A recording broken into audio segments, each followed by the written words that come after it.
Electric Fire Book 2 Hidden Chains Chapter 24.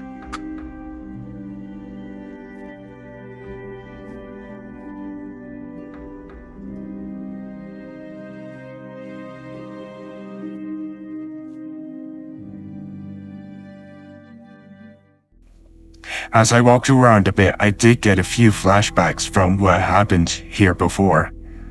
I went through drawers, cupboards, anything that could open anyway, only to come up empty-handed. Most of the stuff in the drawers were missing. Only a few utensils were left behind. Seemed gun ransacked the lab. I suppose it was a good thing, though saved me from gaining memories of all those tests I had to endure over the first few days of being alive. Not that I remembered those days. I walked past the console that I was in before. I didn't dare to look at it though. I already felt a memory coming back to me on it. I fought my mind for a moment, but an image still burned through. I only fought it since it was giving me a bit of a headache. I remember waking to see Maria sitting in front of me. I could hear voices. One said, "He's awake." Then it faded away. After the lab, I decided to find another room to look into. I stepped out only to be met with a hallway. It was long. It ended where the escape pods were, but it took you past a few rooms.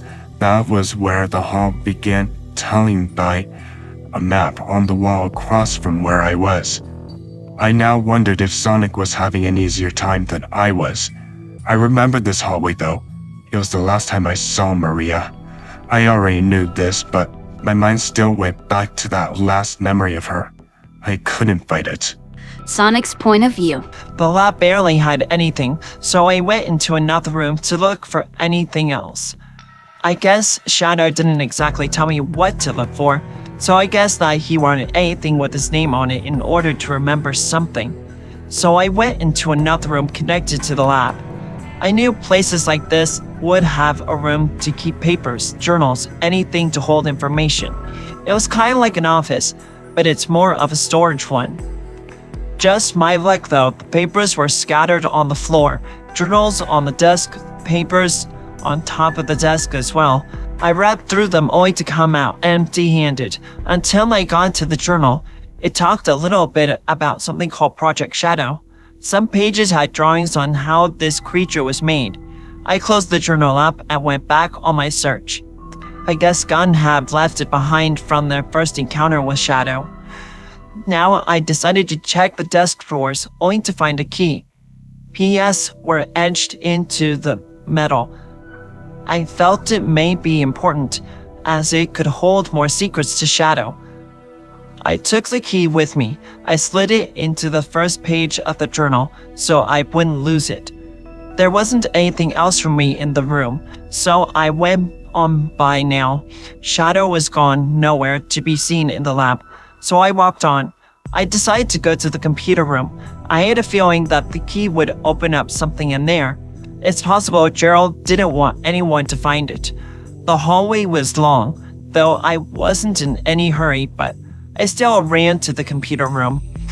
I saw Shadow in another room for only a split second. He had something in his hand. I couldn't tell what it was though. I got a bit curious, but I decided to continue onward. I really wanted to see what this key unlocked. I ran right into the computer room. It was 2 rooms down from where Shadow was. The room had a couple of old computers. They didn't seem to have been on in years though. I wasn't exactly sure if any of them still worked or not. It isn't like I used them before when me and Shadow last came in here. I looked around a bit before finding a locker-like area.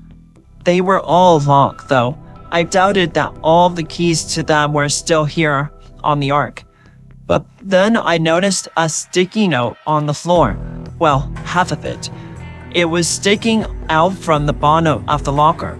I carefully pulled it out, only to be met with words saying, "Burn these." I felt this is what I was looking for. I decided to try fitting the key into the lock. It fit, but the lock was a bit rusty, so it took a bit before the lock finally gave in and unhooked itself. I then tossed it onto the floor, not caring that it made a noise when it hit. I was more curious now as to what I had found. Well, there was a large box. It was taped shut, and Project Shadow was written on it. The box was covered in dust though, but no cobwebs or dead bugs were on it, just dust. I picked it up. It was heavy, but I was able to lift it and set it on the floor. I was met by a few journals left inside the locker, and I grabbed those and set them onto the box, along with the journal I had found back in the lab. I decided to go back and find Shadow.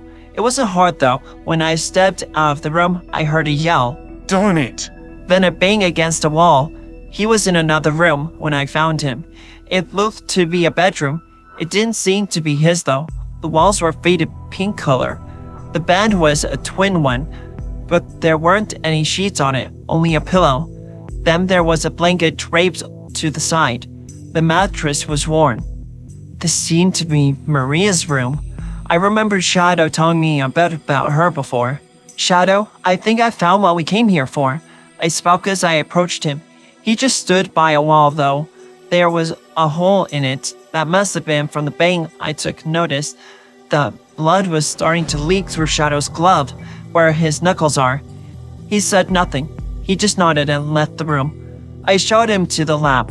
Once there, he ran to the box. I didn't think we'd find anything. I totally thought Gerald would have destroyed everything. Shadow said before looking back at me. I didn't say anything though.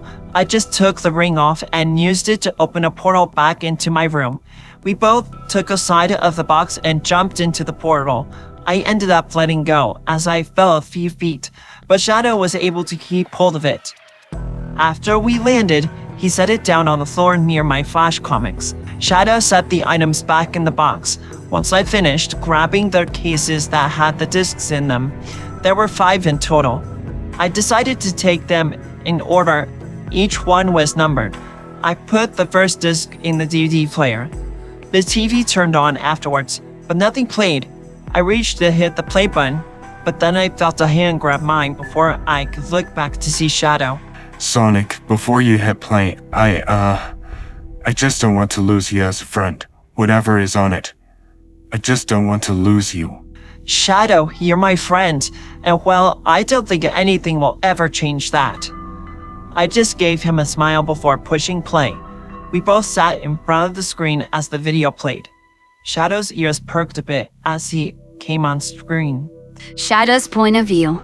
Seeing Maria appear on the screen caused my ears to perk.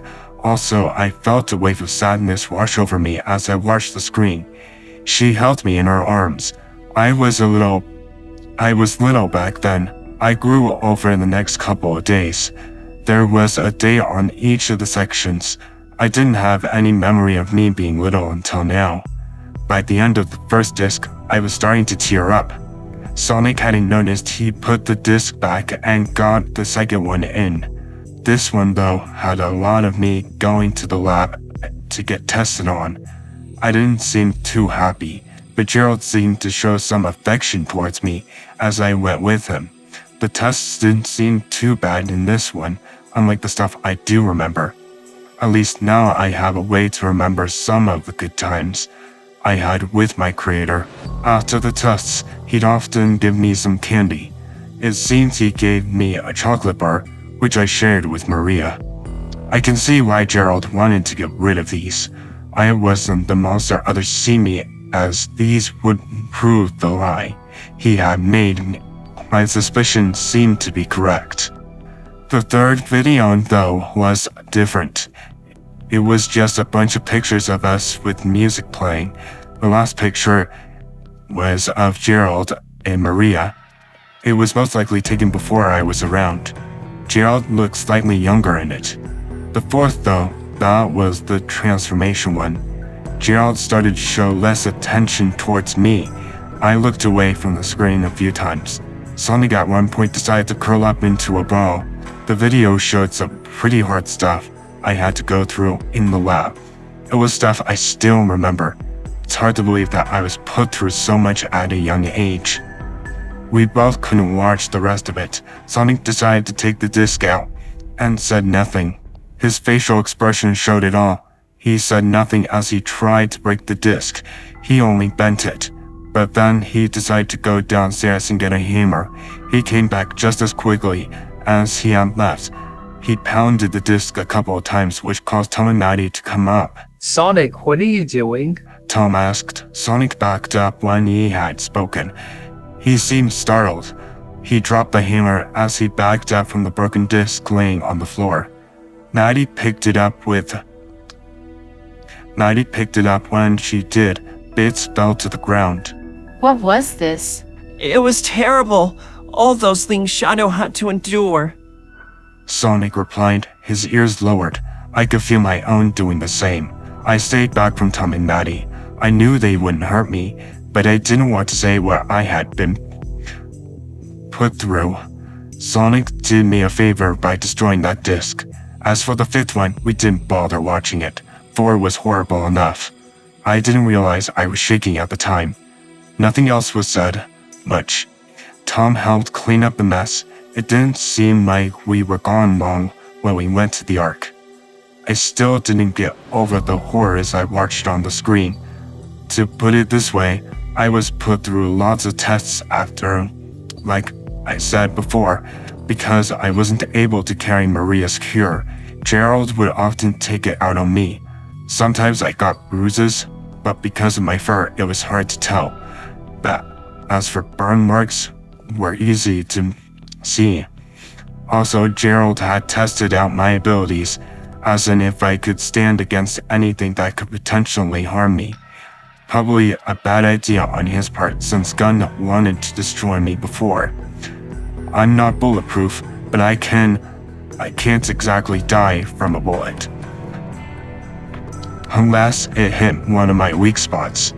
I later found out where my weak points were since it was written in one of the journals.